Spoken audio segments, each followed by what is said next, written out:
Paradise Lake takes over and is too strong. Paradise Lake, another for Juan Hernandez. Certitude second, very close for third. It's either Sakura Blossom or Kinjani.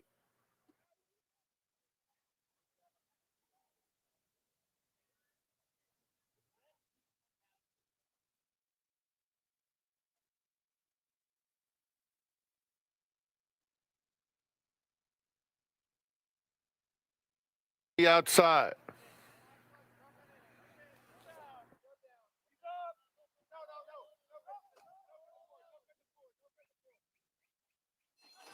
And they're off in a very tardy beginning for Auditory. Auditory facing a tough task now. Promise Me Cat is going to the front. Feisty Matoli presses immediately from second. Rousing Jewel and Woodbine Way third and fourth.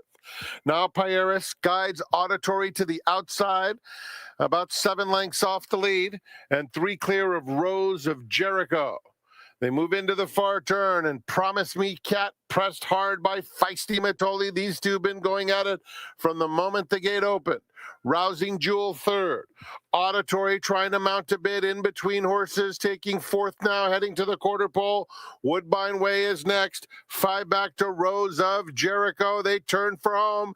And these two embattled leaders, Feisty Matoli and Promise Me Cat, continue to go at it with Rousing Jewel. And on the outside, Auditory. Auditory is now coming to the top pair. And the race set up perfectly for Auditory, who blows on by late. And it will be Auditory, leaving absolutely no doubt how much the best she was. Second to Rousing Jewel. Feisty Matoli third. Rose of Jericho was fourth.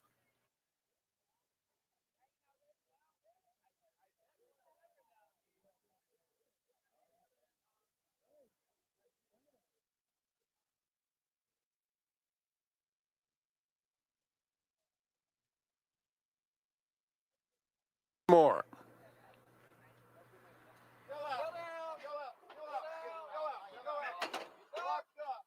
In the gate. And they're off.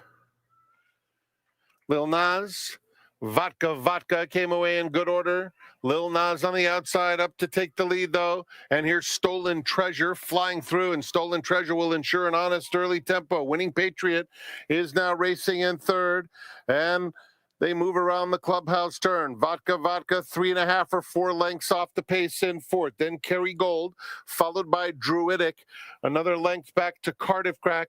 At the back of the field, the 2 trailers are Freeport Joe and Ubakakeo. They move on to the backstretch, and it is Stolen Treasure showing the way. Leads it by a length and a half to Lil Nas second, then Winning Patriot in the clear, inching up a closer third. Vodka patiently handled to the half-mile pole. He's fourth and 6 lengths off the lead, followed by Kerry Gold just outside of him.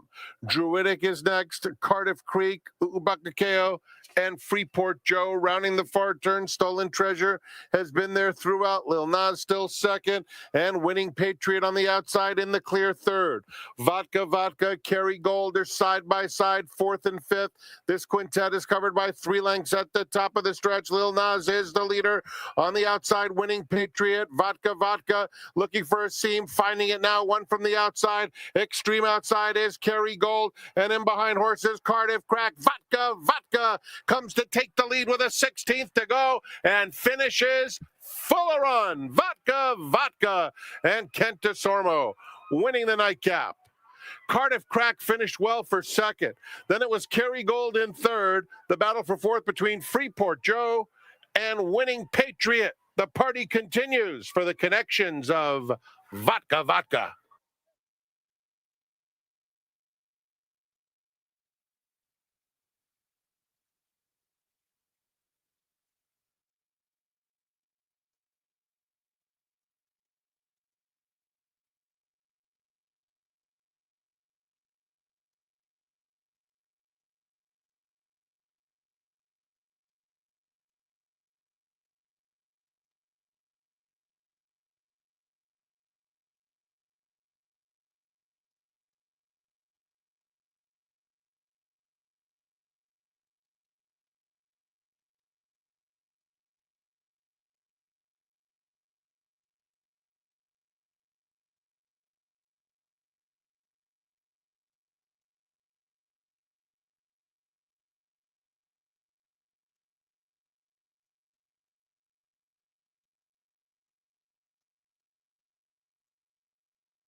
Hi, everybody, and a happy Saturday to each and every one of you. We've got a good 9-race card, and I've got a special guest today. But before I introduce them, a couple of reminders. We've got 2 carryovers. They do include some of the San Anita races. Specifically, the first carryover is the $1 coast-to-coast pick 5, combining races from Gulfstream Park and San Anita. That carryover, $48,000. And similarly speaking, we've also got a Sunset pick 6 carryover. That's a $1 minimum. That combines the last 3 races at Gulfstream Park with the last 3 races at San Anita.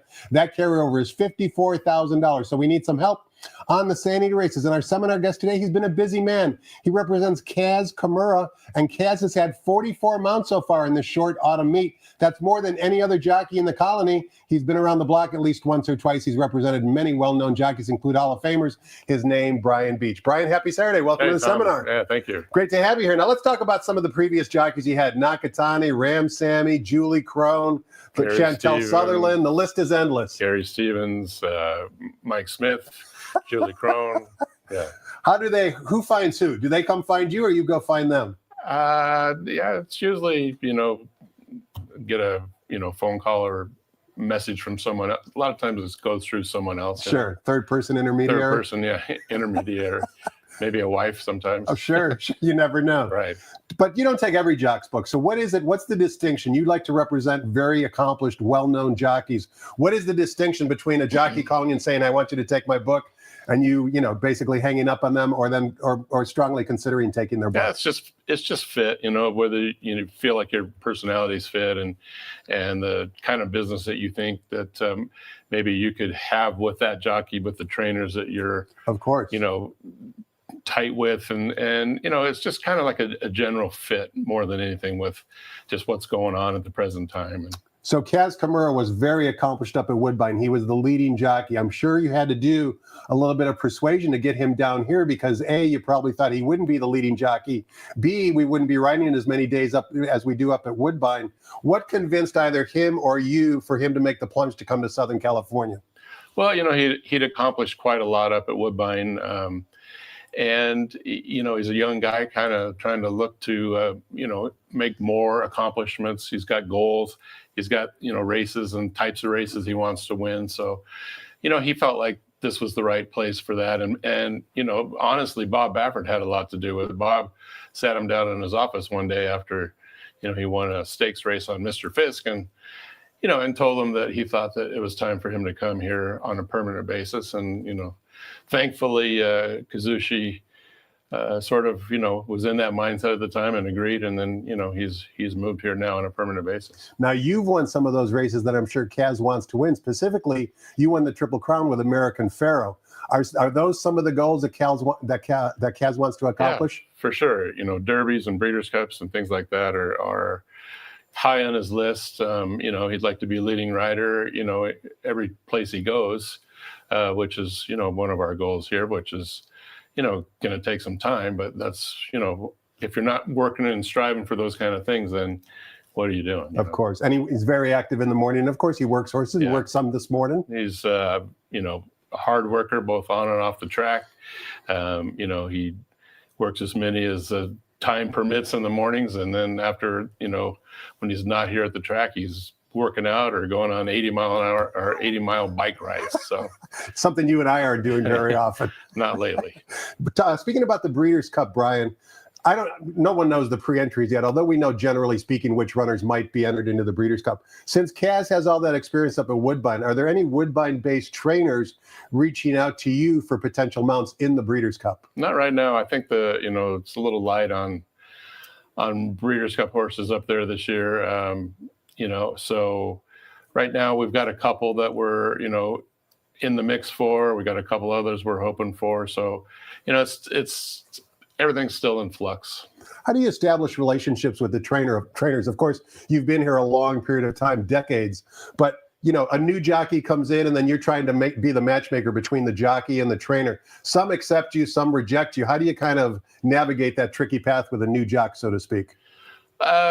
Just try to make sure that the trainer, if he doesn't know the jockey personally, make sure that they get that opportunity.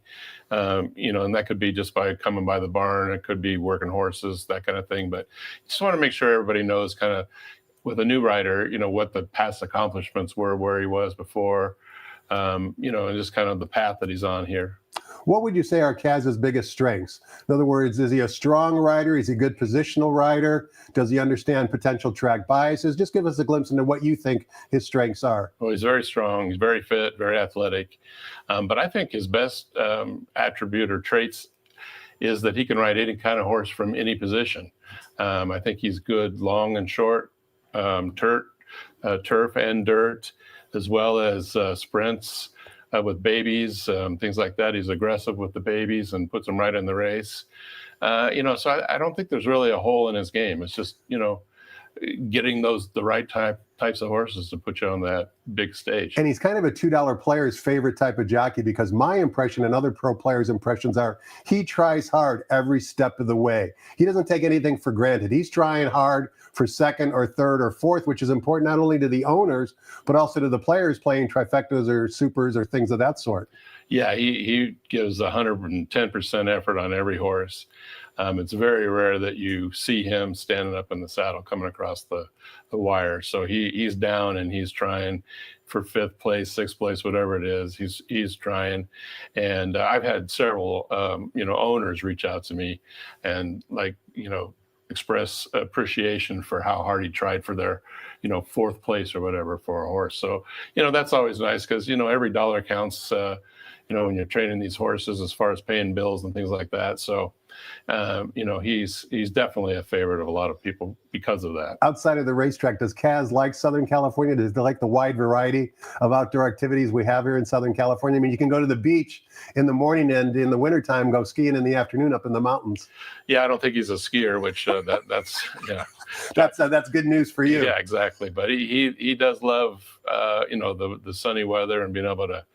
He rides a bike and he does a lot of, outdoor activities, hiking and that kind of stuff. So he's taken full advantage. Brian, you're from the Pacific Northwest. Last night, late on the Pacific time zone, we saw Seattle wind up beating Detroit in a thriller in either 14 or 15 innings. You've been to a few Mariner games in your life.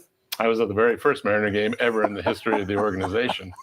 At the Sky Dome? At the Kingdom. Kingdom, right. Yeah, but that game last night, that was a long one, and I almost had a few heart attacks along the way. But it's an hour that jockey agents aren't used to staying up until. Yeah, right? You guys exactly. got to wake up at the crack of dawn. Right, yeah.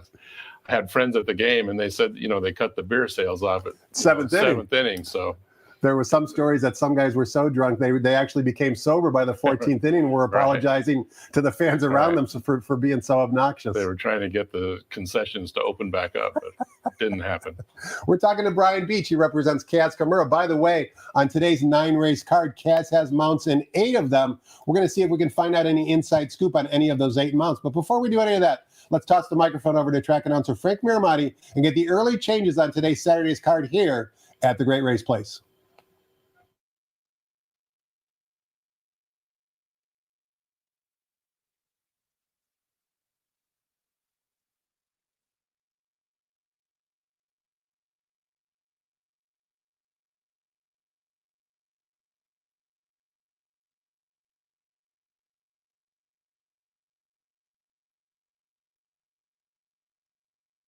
Good afternoon, ladies and gentlemen, and welcome to Santa Anita Park, the Great Race Place.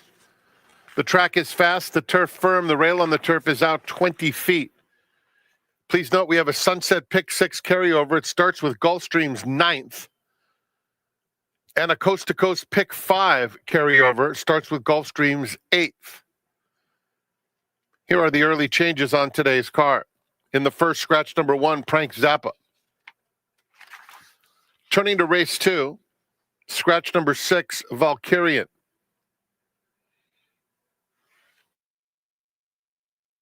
In the third race, no scratches or jockey changes.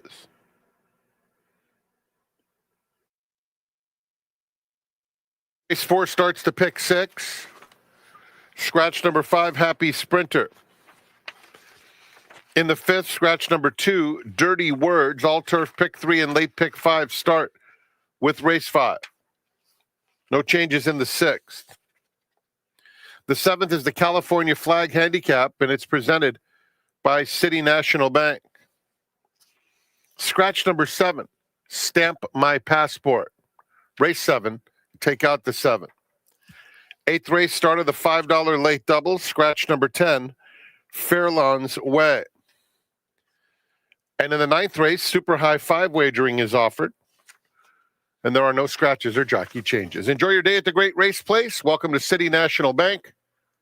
Back to Quigley's Corner we go. His special guest today, Brian Beach. Here are the details on the Coast to Coast Pick 5. Offered Fridays through Sundays. And the Sunset Pick 6 carryover, $54,000 for the Sunset 6, $48,000 plus for the Coast to Coast Pick 5. Neither of those wagers offered yesterday as Gulfstream had canceled. Therefore, the carryovers good for today.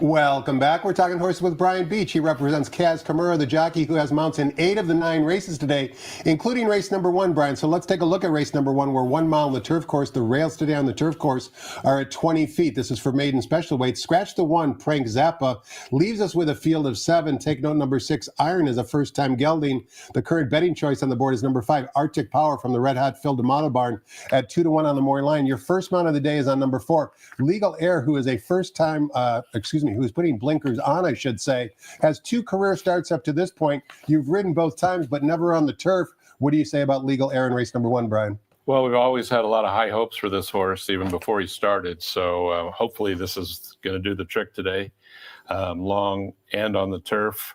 And I think, with the scratch of the 1 and just the way the forms of these horses look, he could end up, on or close to the lead in this race, which it's a good spot to be in. Could be, yeah. He, like I said, the barn has had a lot of high hopes for this horse. So hopefully this is what he was looking for. You do think that perhaps his biggest danger is number 7, Never Ambling, the other Phil D'Amato runner who also has 2 career starts. What'd you like about him?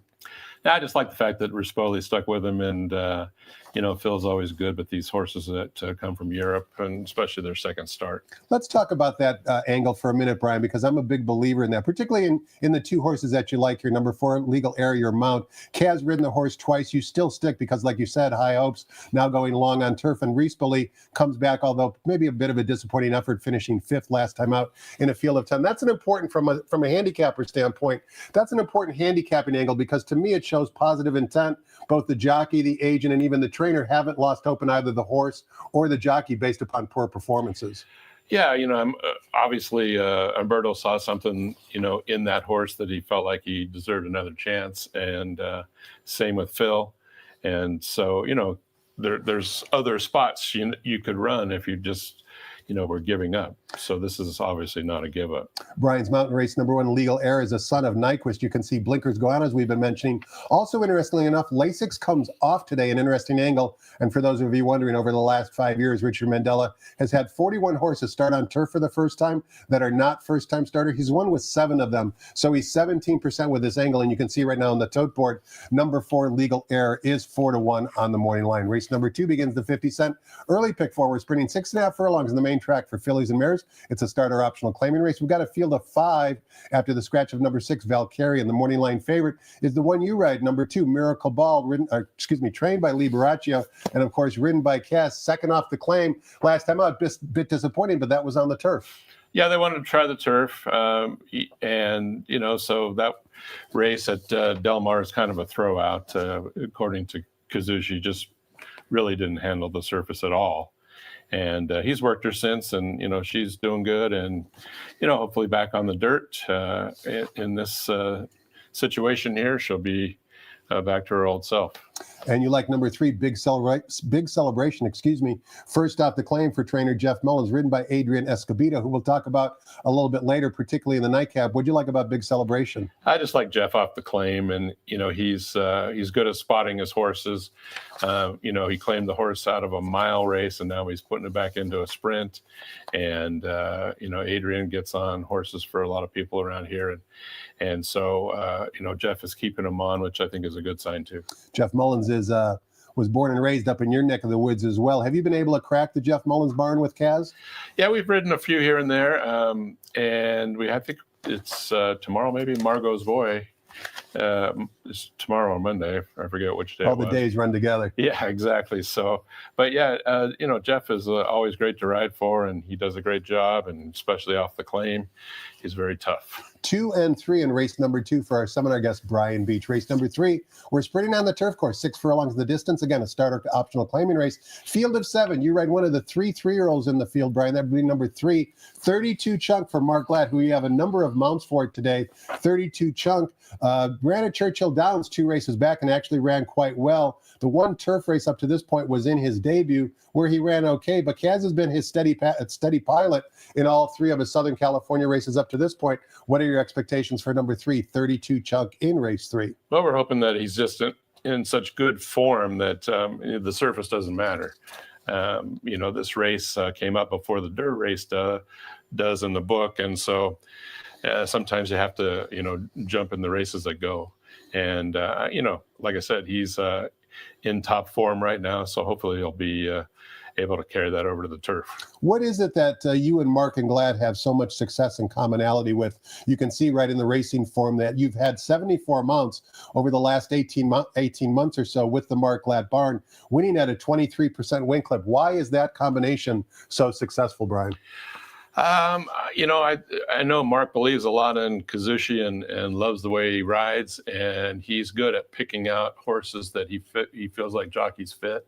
And Mark is probably one of the best on the grounds as far as spotting his horses. So, when you're riding one for him, it's usually in the right spot. And I think, Kazushi has a lot of confidence in that. Mark Glad, Ron Glad, also from the Pacific Northwest. They were fixtures, so to speak, at Long Acres. Did you ever attend the races at Long Acres? Oh, yeah. I was an agent there the last year that they ran at Long Acres, and it was sad to see it go. But there's a lot of Northwest and especially Seattle connections here in Southern California right now. Tim McCanna, Blaine Ryder, a couple that come to mind. Billy McLean. It's, and then we've had riders that have been riding up there. And remember, way back in the day, like Gary Stevens came from Long Acres when he came down here and kind of exploded on the scene. So it's been going on for a while. Don't forget one of the stewards, Louis Hargy, also rode up there at Emerald Downs. And actually the steward of all of California, Pete Peterson, was a steward at Long Acres. Matter of fact, I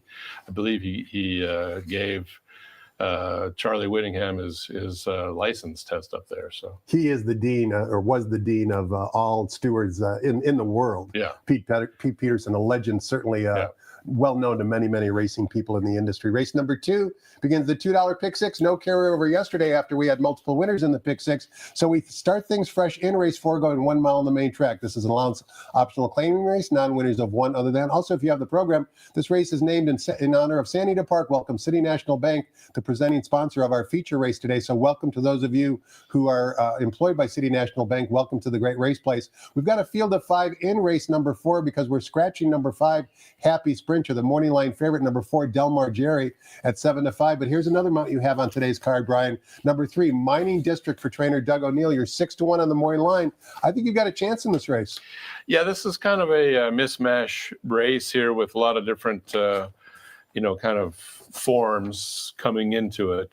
And Mining District, I think, I know that his last work was pretty good, but he's reunited with Kimura, and he's had success with this horse. So hopefully, that's all it takes is to get him back on this horse, and he can work out a trip. It looks like, there's probably a lot of speed. I think this horse can either be on the lead or sit off of it. So hopefully he has a good break and is right in the race. Brian, you mentioned Kaz's success on Mining District. You can see that right in the past performances, 3 consecutive races, a first, a second, and a third. And I know you're old enough to remember jockeys like Bill Shoemaker and Chris McCarron. And you mentioned earlier, Mark Glad is good at finding jockeys that fit a horse's style. Why do you think this is a question for you, why do you think certain jockeys fit certain horses? Why do you think some jockeys get along better with horses than maybe other jockeys do?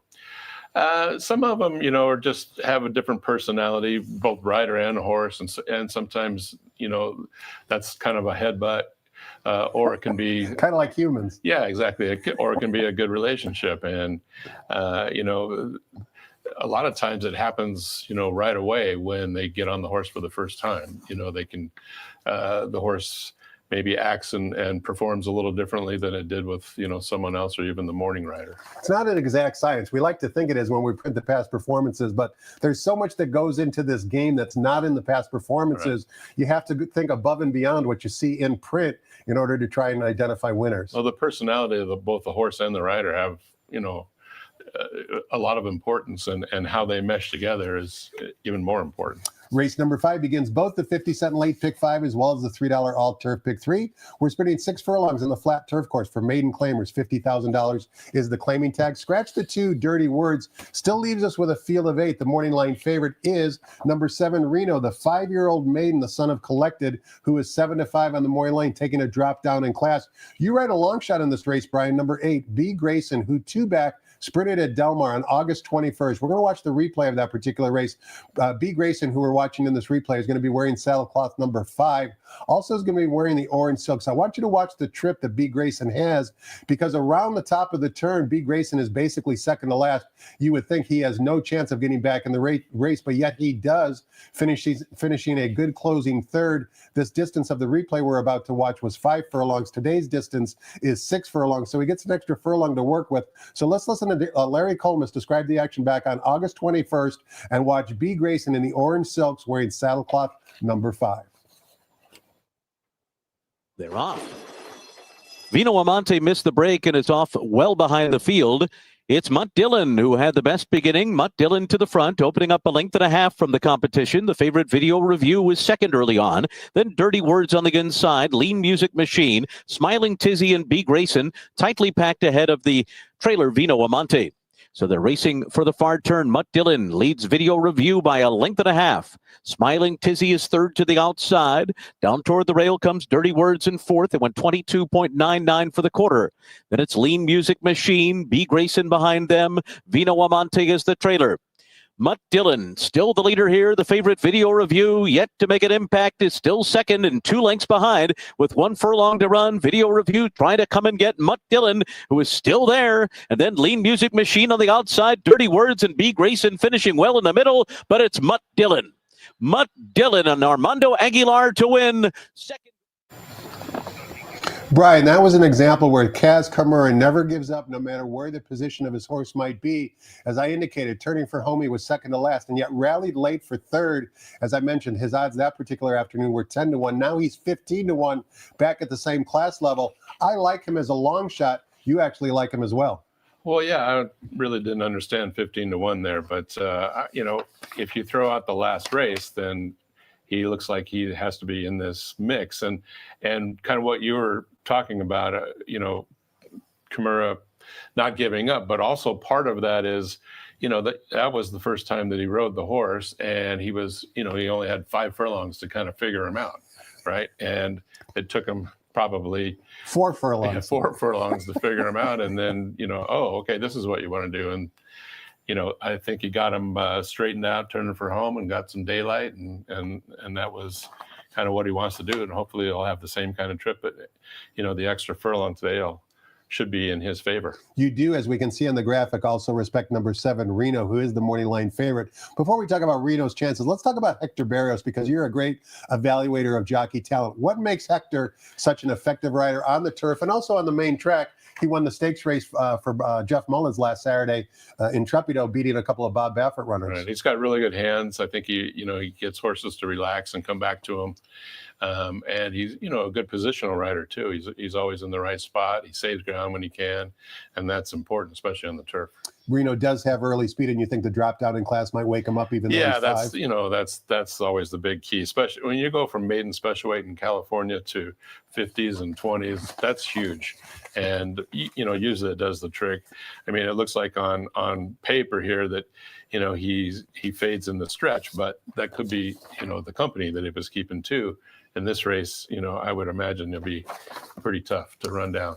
Race number 6 begins the 50-cent late pick 4. We're traveling 1 mile on the main track. For maiden special weight, 2-year-old fillies, we've got a field of 7. Number 4, Super Corridoro, is the 9-5 morning line favorite. Here's another long shot. that you ride in race number 6, Brian. That would be number 6, Rockabella, who's 20-1 on the morning line. Not a lot to go on here because Rockabella only has that one career start, sprinting 5.5 furlongs on the main track at Del Mar. Now we're going 2 turns here at San Anita. What can you tell us about Rockabella? Not much. This is another situation where you're just trying to figure, out what's best and what the horse wants to do. So you got to give them a couple shots. The first race was 5.5 at Del Mar. Now this is a mile here at Santa Anita. So hopefully the mile is what, is what she's wanted to do and will improve her outcome. But, Baffert's always tough, and John Sadler's should be very tough in this spot. They're also stretching out. Fair enough. We can see on the graphic in race 6, you like 4 and 5, Super Corridora and Mistrial. As you mentioned, some very well-bred fillies in this field. Gun Runner, the sire of Super Corridora, and of course, Into Mischief on the rail. Go Zapper is the sire of your filly. So certainly an interesting race, race number 6, including the 2 Bob Baffert runners. Race number 7 is the feature race on today's card. We're coming down the Hillside Turf Course. It's the California Flag Handicap presented by City National Bank. $100,000 guaranteed for Calbreds. It also begins race 7. The $3 late pick 3. There is one scratch. Take number 7, Stamp My Passport, out of the race. Leaves us with a field of 7. The 126-pound high weight is number 2, Lovesick Blues, who won the Grade 1 Bing Crosby on the main track down at Del Mar last time out, earning a monster Beyer speed figure of 105. But that's a whole different story, going 6 furlongs on the main track at Del Mar versus coming down the Hillside Turf Course here. This is the one mount where you actually give Kaz a little bit of a timeout to catch his breath before he resumes riding. So no prejudices here. Who do you like in race 7, Brian, and why? I like Jeff Mullins, Mano Rose. I think, he's a really solid Calbred in any of these kind of races, dirt, turf, short, long, and he's in good form, so he's got to be considered. And I also like the rail horse for Phil D'Amato. I think he was pretty impressive the other day when he won the allowance race, and he ran second to one of his other horses, Speedy Wilson, in the stake at Del Mar. So, I'm just kind of looking for a little bit of a price here. I think we all are trying to upset the favorite or beat the favorite. Number 2, Lovesick Blues. Very talented Calbred. You can see his last 5 times. He's fired each and every time, no matter whether he wins or not. But carrying 126 pounds and now coming back down the Hillside Turf Course, I think a lot of players are going to try and beat him. A work question for you, Brian, before we take a look at race number 8. How do you get ahead of the game in terms of trying to identify runners that you might want to ride with Kaz? You don't have the benefits of the past performances. Of course, you have the condition book. You have to keep track of all the horses, where they might fit. But how do you kind of finagle getting mounts so far in advance before we even get to see it on paper? Just being around the trainers. They'll tell you sometimes when they're, got a horse coming up that they like, that they think maybe your jockey would fit. Like maybe an import or maybe a baby. Yeah, exactly. But I sit up in the stands, in the morning sometimes and watch works, especially when my riders are working. I like to watch those works. But, you hear little things here and there from the barns, from the trainers, from the owners, that kind of stuff. And then, it's the workouts, that you guys do are a great tool. FirstTV.com, amazing. You go to the Santa Anita website and call up the work report, and then look and see what horses were working what distances, and then sometimes something will catch my eye and then I'll look for the video. Do you and Kaz talk on a daily basis after the races, or do you kind of just recap things maybe on a weekly basis? Yeah, we talk about in the mornings, before races. Sometimes we'll talk about, maybe how we think the race is going to play out, but mostly it's after the races. He'll give me a call on his drive home, and we'll go over each horse. And plenty of time to talk with LA traffic. Yeah, exactly. So just a little something that I like to do, just because I'm going to see those trainers the next morning before he's going to, and sometimes they'll ask me, well, what do you think? If they didn't get a chance to, maybe they weren't here that to saddle the horse, or they didn't make it down to talk to him afterwards. So I always like to be able to have that information. Does he tell you some things that you might find surprising, specifically things like the horse threw a shoe, the horse swallowed his tongue, like things that aren't apparent when you're watching the race, like you're scratching your head, why such a disappointing performance? Right. And then Kaz comes with some additional information. Yeah, exactly. We had that situation last week, actually. A horse had blown a shoe in a race. He didn't know that specifically, because unless the shoe flies up in front of you, you don't really know that, because a lot of times it goes out the back. But he knew something, didn't feel right about the horse, and come to find out, the horse, blown a shoe in the race, and so he had an excuse, and it was, you can always alert the trainer of something like that, and then they can look for, some sort of an issue that, wasn't visible to the eye. Race number 8 begins the $5 late daily double. We're sprinting 5.5 furlongs on the main track for maiden claiming Calbred 2-year-old fillies in for a $50,000 tag. Scratch the 10 leaves us with a field of 9. You ride the morning line favorite in this race for trainer Mark Glatt, including the last race as well. But first things first, you ride number 6, I'm Not Vanilla Sky, 5-2 on the morning line. You talked about the importance of going from maiden special weight down to maiden claiming. Well, that's exactly the category that I'm Not a Vanilla Sky fits today. Before we get your thoughts on the race, I wanted to watch the replay for I'm Not Vanilla Sky's last effort at Del Mar back on August 30th. If you have the past performances in front of you, you can see the 2 career starts for I'm Not Vanilla Sky have been breaking from the rail. And when we watch this replay, I want you to watch what a difficult position Kaz is in going down the backside. You'll see him hesitate, Wade have to steady. That's simply because of the draw. He's down inside. Now he's drawn more toward the middle of the field today. Besides the drop in class, I think the outside post is going to help him. But you be the judge. Let's listen to Larry Comas describe the action back on August 30th and watch I'm Not Vanilla Sky breaking from the inside post position number 1. They're off. Miss Kona bobbled just after the start. It is Lady K Westfall on the outside and cashed along the rail. These two to vie for the front. And Miss Kona, the favorite, is well last early on. So these 2 front runners are just ahead of Cecilia Street, who's running along in third. Shady Stripes to the outside, moves up alongside of her. I'm Not Vanilla Sky is 5th along the rail. Then Dancing Daisy, God Bless Her, break of another 2 back to Jacqueline Lucas. And Miss Kona, the 6-5 favorite, is last and 10 lengths from the front. They make their way around the far turn. Lady K Westfall ran a 21.85 quarter, leads it by a length. With Shady Stripes on the outside, running in second. Cashed is on the rail, in contention, traveling well here. Going to need a way through is Cashed, who's 3rd and down on the inside. Coming to the outside, into 4th is I'm Not Vanilla Sky. They're into the stretch. Lady K Westfall, Cashed comes to in front of her. Here comes Miss Kona. Here comes Miss Kona, who is so far behind, roaring down the center of the track. Cashed, and Miss Kona will decide it. It's Cashed on the inside, Miss Kona on the outside. That start didn't bother her at all. Miss Kona rolls home.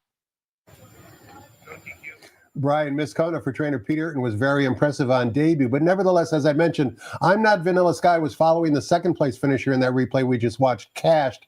Cashed came back to win her next start. So that performance was not bad, and we've talked about the importance of dropping from maiden special weight to maiden claiming. Here's the specific statistics for trainer Mark Glatt, courtesy of DRF Formulator. Over the last 5 years in dirt sprints, when Mark does this move, he's done it 27 times. He's won with 7 of them and finished in the money 14 times. That's a 21% win percentage, 52% in the money. So he means business when he does this. I got to believe, without having asked you before, Brian, that this is your best chance on the card to win a race. Getting off the rail is a big thing for babies, and she's had the rail twice. And then, like you mentioned, the drop. And Mark is, he had a couple different options of where he could have entered her, and this is the spot he chose. So, no one knows the horse better than he does, and so just have faith that he made the right decision, and we're off the rail. And so, also her first 2 starts were at Del Mar, and sometimes just a change of track surface, not necessarily dirt to turf, but just from one venue to the other makes a difference too. You also give a little love to number 4, Blame It on Abby from the Peter Miller barn. Mr. Aguilar in the saddle, taking that drop down in class. I have a feeling with the early speed she's shown, that's why you like this daughter of Blame also. Well, yeah, she comes out of the same first 2 races that, our horse did. And, those races produced winners. So, she's been, and then she ran long on the turf. You could throw that out. And then the race at Los Alamitos the other day, she ran well. So now with a little drop here, and basically she's coming into this race almost the same way that our filly is.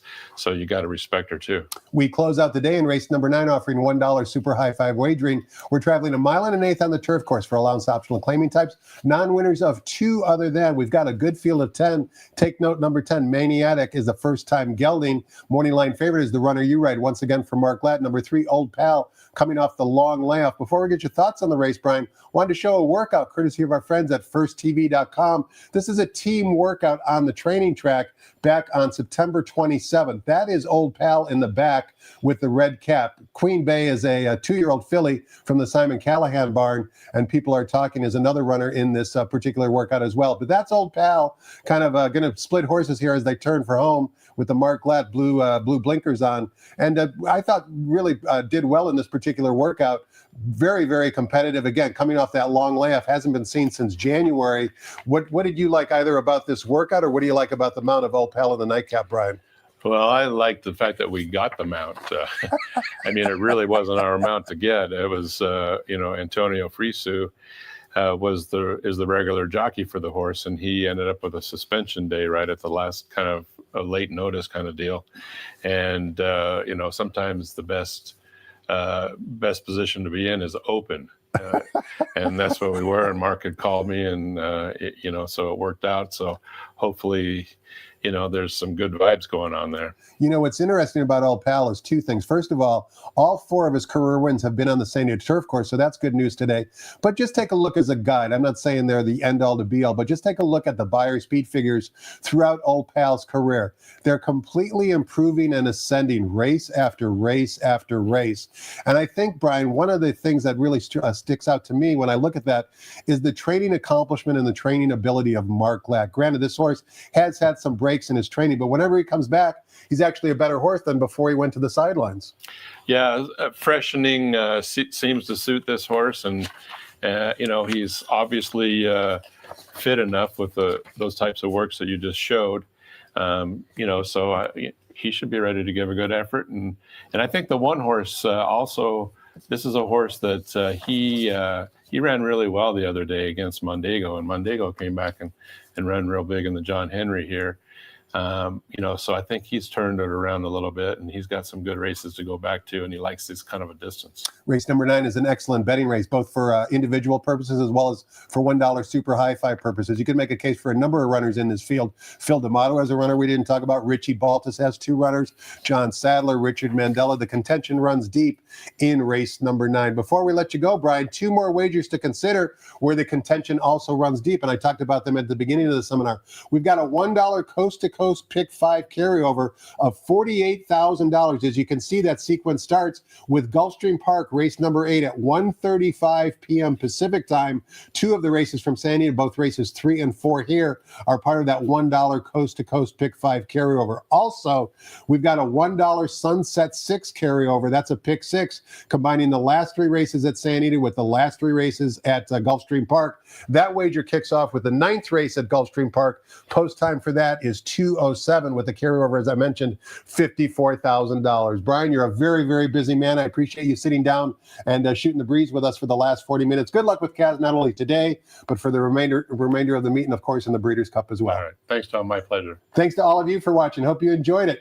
Have a great afternoon, everybody. Nothing but the best of luck. And Frank Miramati will update us with late scratches in just one moment.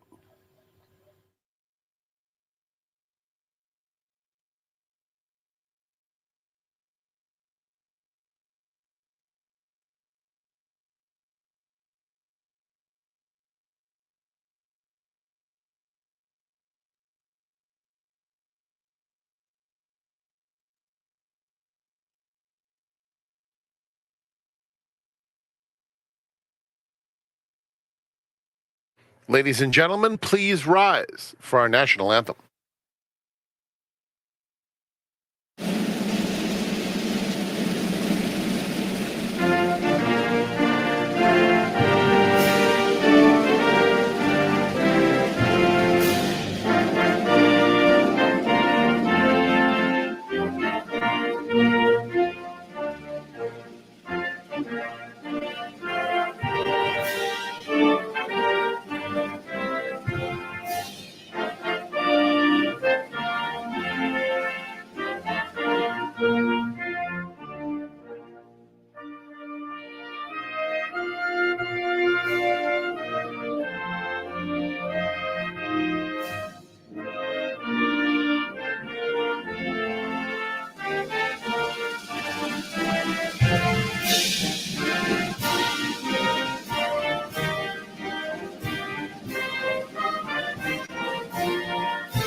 Good afternoon, ladies and gentlemen, and welcome to Santa Anita Park, the great race place. The track is fast and the turf is firm. The rail on the turf is out 20 feet.